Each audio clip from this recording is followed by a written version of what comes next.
Welcome to the Tourism Hub podcast, a podcast devoted to you and your excellence, providing inspiration and education for the entrepreneurs, experience makers, and excellence seekers of our industry to take your tourism business and career to a whole new level.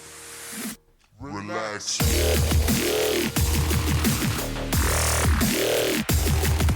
New year and new chapter ahead. How you feeling? Green and growing or ripe and rotting? This is my favorite week of the year to get green. We want to keep that green and growing going. Set new intentions and, in the context of this particular episode, ask better questions. Did you know that 80% of New Year's resolutions fail by February? 1 month into the new year, a study conducted by Forbes found that most resolutions are not making it past the second month of the year. Why? Because they're often vague, guilt-driven, or out of sync with what the reality of our situation is to make them happen. Like, I want to exercise more, or I want to grow my business, or I want to double my income, are too broad and lack clear execution and a clear plan. Hello, wonderful humans of the visitor economy and beyond, and welcome to the Tourism Hub podcast. I am your proud host, Despina Karatzias, and today, on the final day of 2024, we're going to unpack why traditional resolutions often crumble and what you can do instead to set yourself up for success in the new year. As we turn the page into 2025, I want to share a powerful approach that's really transformed how I do things, set my intentions for my personal, goals and also for my business. It's a process that is further ignited by an incredible article that I've stumbled across recently from The Guardian that's titled "Why Questolutions are more effective than resolutions" by Warren Berger. Questolutions. Oh my God, I fell off my chair, and it's one of those play on words that I wish that I came up with. Questolutions. Don't you love that? Questolutions are exactly what it sounds like. Questions that inspire solutions. And let me tell you, I wish I'd thought of this term myself because it perfectly encapsulates how I tackle both personal and professional strategies, especially when I'm finding funky or at a crossroad. But this is exciting because we're all turning over into a new chapter into our lives. Science backs this up too. Studies like those published in the Journal of Applied Psychology show that our brains are wired for questions. Questions stimulate critical thinking, activate creativity, and encourage problem solving. Unlike our resolutions, friends, which often feel more like commands. In fact, when we reflect through questions, we engage parts of our beautiful brains that help us stay motivated and focused. And that's what this episode is about.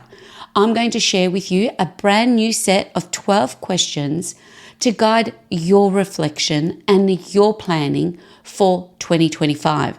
Think of them as your special gift of 12 days of the new year.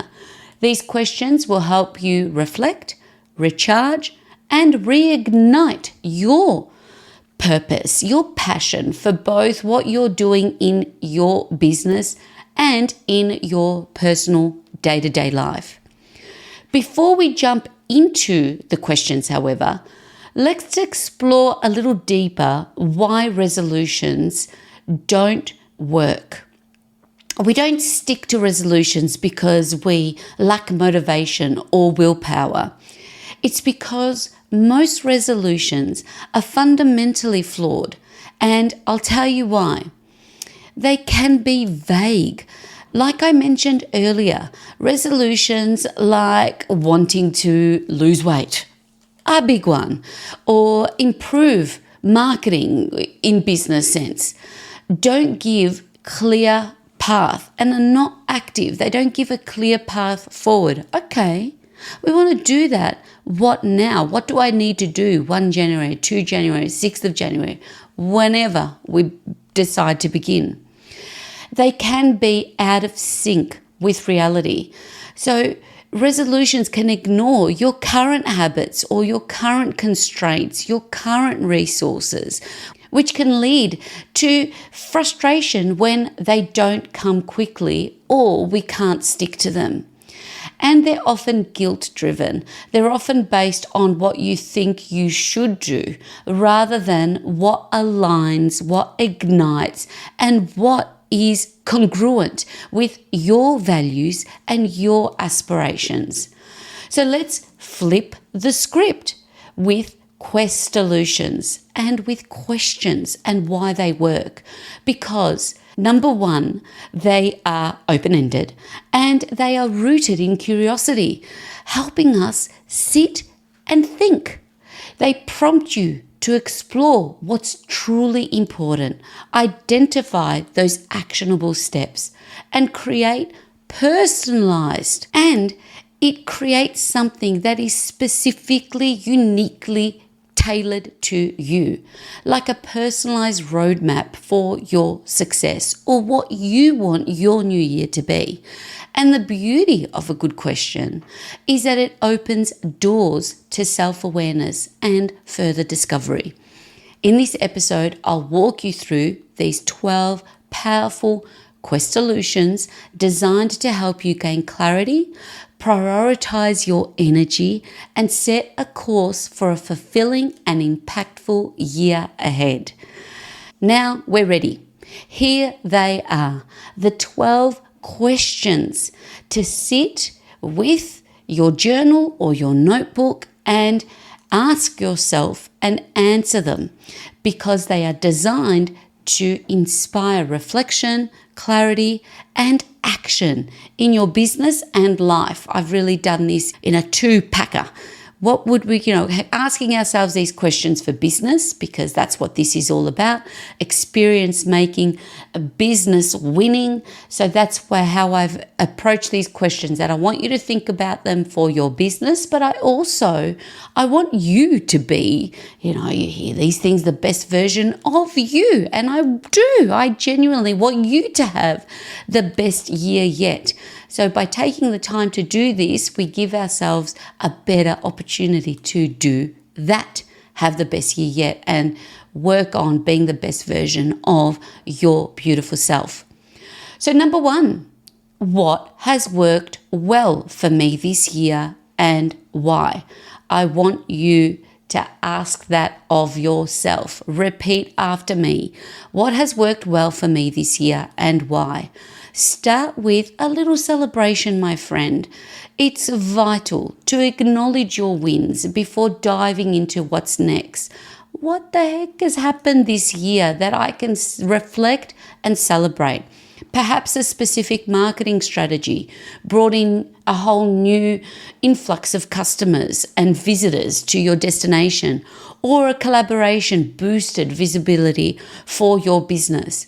Reflect on what made those successes possible. Was it the timing? Was it your messaging? Or was it a well-executed plan? In your personal life, a consistent morning routine may have helped you feel grounded, or dedicating time to a hobby improved your well-being. Identifying why these efforts worked allows you to replicate and build on them in the new year. Number two, what didn't work and what can I learn? Smooth seas never made skilled sailors. I heard that in a audio book that I was listening to in my car the other day, and it made me stop it so I could listen to it again. Smooth seas never made skilled sailors. So in this question of number 2, what didn't work and what can I learn, helps you look at failures as valuable lessons in disguise. For business, maybe an initiative didn't land with your audience, or a platform you invested in didn't deliver results. Ask yourself, was the approach flawed or the wrong audience? The goal is to extract insights, not dwell on the setbacks. Perhaps a goal like running 3 times a week in your personal day-to-day felt unachievable.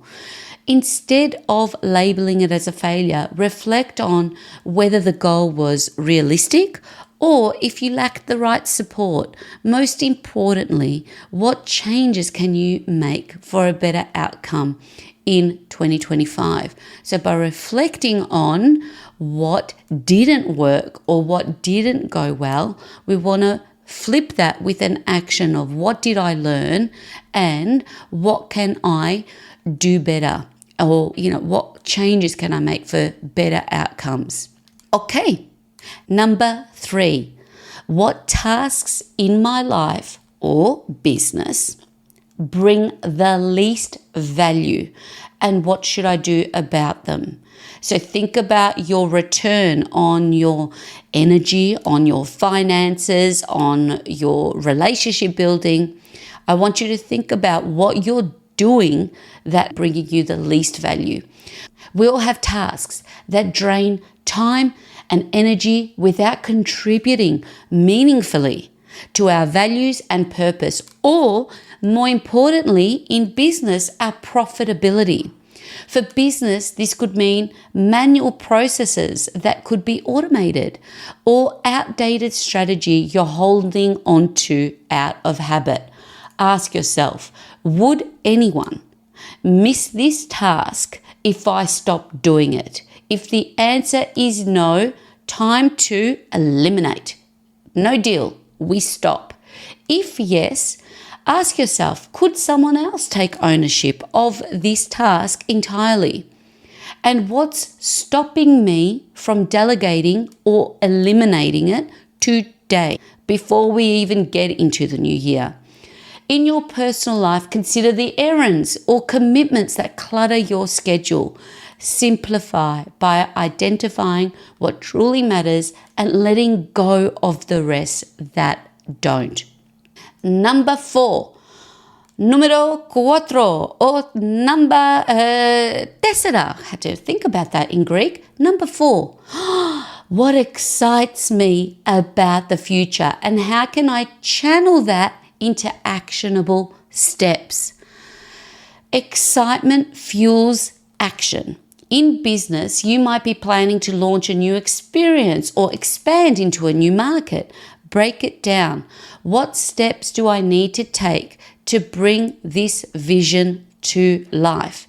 Personally, maybe what excites you is about, taking a long overdue holiday or starting a creative project that has nothing to do with business, or a side hustle that can give you a new income.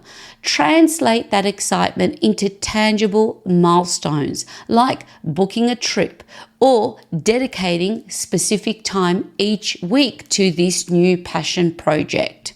Okay, now we move on to number 5, the flip side of what excites you. Number 5, what drains me and how can I minimize it? Energy draining activities can hinder so much, especially progress. In business, this could mean dealing with repetitive customer inquiries without a proper FAQ or a support system. Ask yourself, how can I streamline or delegate this? In your personal life, maybe it's saying yes to too many social obligations. Setting boundaries and prioritizing what truly brings you joy can free up energy. By reflecting on what has sucked the joy out of you, you can be more mindful in future to stick to what fuels and ignites you and what matters most. Okay, we're moving on to number 6. What feels good but is not good for me. Growth requires some looking in the mirror, and that's requiring some honesty. For businesses, this might involve sticking with comfortable and outdated methods rather than embracing innovative strategies and learning something new and doing something new. You know the saying, insanity is doing the same thing over and over and expecting a different result. Recognize the long-term trade-offs and ask, what steps can I take to transition to something more effective and aligned to my business goals? In your personal life, it could be spending too much time on activities like binge watching shows or excessive scrolling on social media. While it feels good in the moment, it may take away from time spent on more fulfilling pursuits. We're moving on. We're now on the back half. What doesn't feel good but is good for me? You like that one? What doesn't feel good but you know is good for you and the greater good? Growth often lies outside of your comfort zone. For business, this might mean tackling tasks like public speaking, recording video content, networking, or going out and going after that sale, which can feel daunting but have significant long-term benefits. Personally, it could mean committing to healthier habits like exercising on the daily or setting aside time for self-reflection, even making an apology. These actions may not feel great initially, but they build resilience and contribute to a better you, to your well-being, and to your business and your personal growth. Number 8. I don't know any more of the numero, but I know it's number 8. Number 8. Who in my circle is helping me get closer to my goals and who is pulling me away? This is like a bit of taking stock of your surroundings and the people that you have around you. Not particularly, really, we're talking business and your personal life. Who in my circle is helping me get closer to my goals and who is pulling me away? Your environment shapes your success. Now, with more years and chapters on me, I can speak to this firsthand. Reflect on the people who uplift and inspire you, whether it's your teammates, your mentors, your collaborators, or your closest friends. You don't even have to know these people, and it could be people you follow. Ask yourself who challenges you to be better, to do better. On the flip side, remember question number 5, asking yourself what drains you? Here, I want you to identify who that person is and the relationships that drain your energy or pull you off course. Taking stock of these dynamics allows you to nurture positive connections and set boundaries where needed. Number 9, if I had to hand off 2 responsibilities, what should they be and to who should I hand them off to? Delegation is critical for growth, something big, huge I've learned in my reflection in me doing this. This might mean handing over time-consuming tasks like your social media management or your admin work to free up your focus for strategy and innovation. Ask yourself, who on my team or in my network is better suited for these tasks?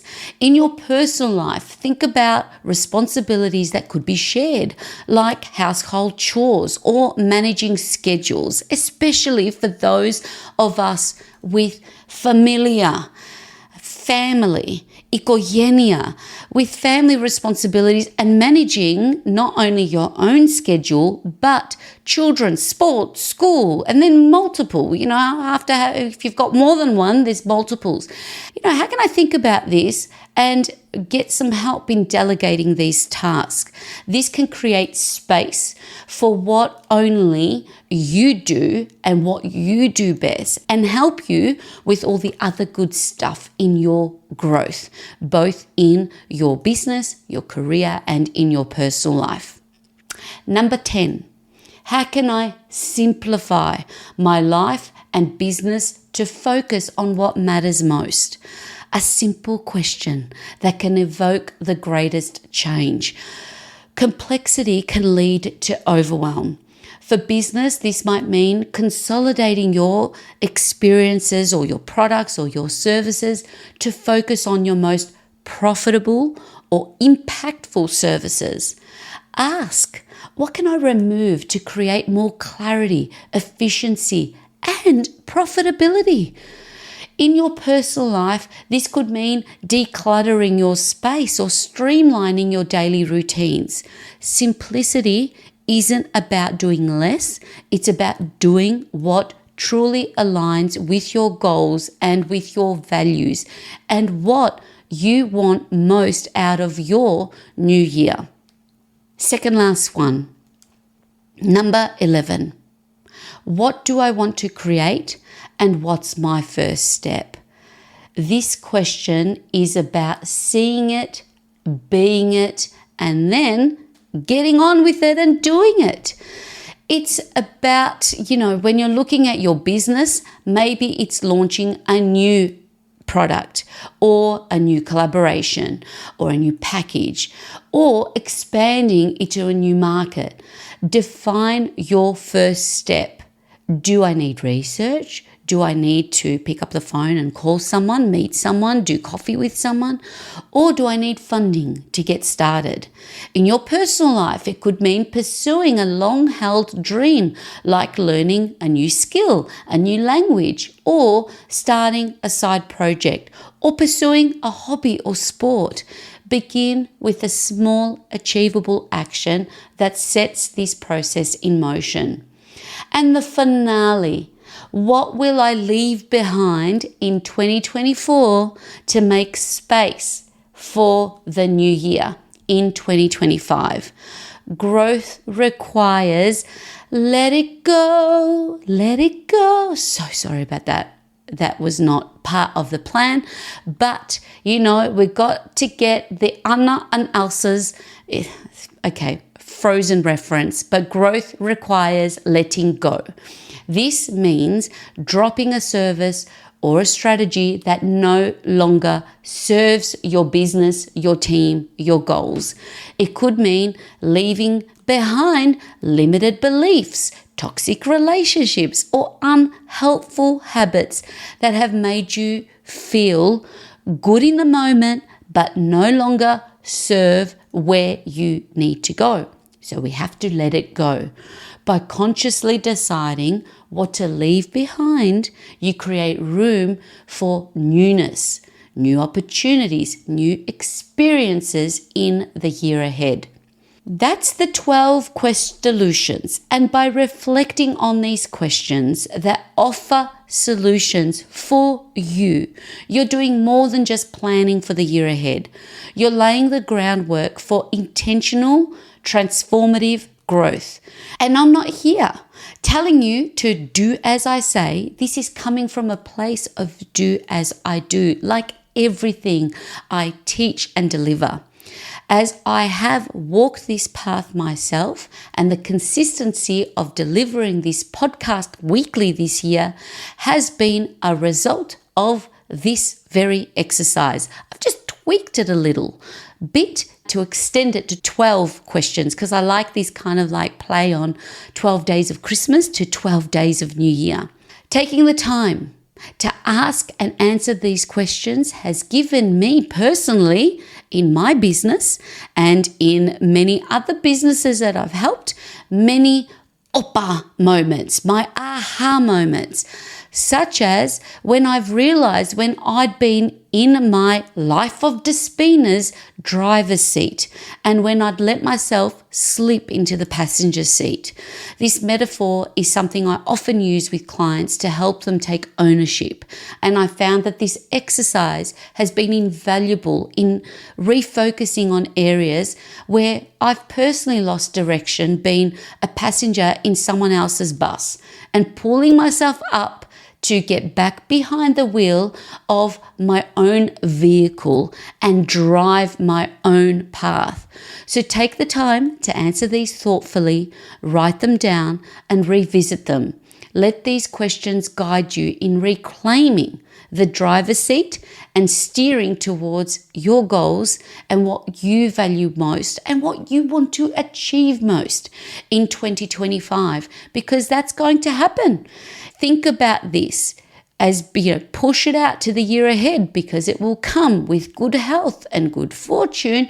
It's going to be 31 December 2025, a year from now. A small task like this can help you be reflective on that year. What do you want to be celebrating a year from now? So here's the action plan. Take time over the next week to answer these questions fully and honestly. Reflect deeply, write your answers down, and revisit them throughout the year as a framework for clarity, focus, and intentional action in 2025. That's a wrap for 2024. If you're taking time off, continue to enjoy time with your loved ones, rest and reflect. Most importantly, look after you. And if, like me, you're powering through, the same applies. Rest as much as you can and look after yourself, because there's no next level business if there's no next level ignited healthy you. Thank you. Thank you. Efcharisto for joining me on the Tourism Hub podcast. As we close out this year, 2024, remember, growth isn't about doing more. It's about doing what matters most. Take these 12 questions and let them guide you to a year of purpose, progress, and impact. If you love this episode, please leave a review and hit subscribe. We are continuing well into the new year, so you never miss one. And here's to igniting excellence in the year ahead. Until next time, my friends, stay inspired, stay ignited, and here's to doing better in the new year than we did in the last. Happiest New Year love and blessings, everyone. Relax.